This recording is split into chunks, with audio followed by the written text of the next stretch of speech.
To customize the app drawer background in Redmi Note 15 Pro 5G, first of all we'll need to open settings on our device.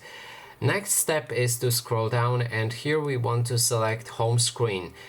Inside, go into the home screen again, and then when you have the option with app drawer selected, you'll be able to customize the background for it with the backgrounds below right here.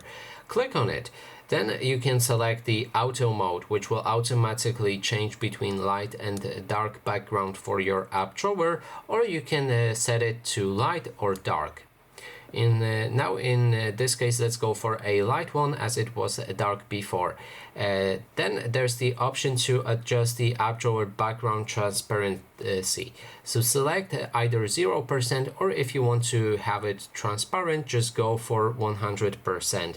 Make sure to apply those changes, and as you can see, after I went back, my app drawer is fully transparent. We can see that cool wallpaper. And that is basically everything. Thanks so much for watching, and if you like this video, please consider subscribing.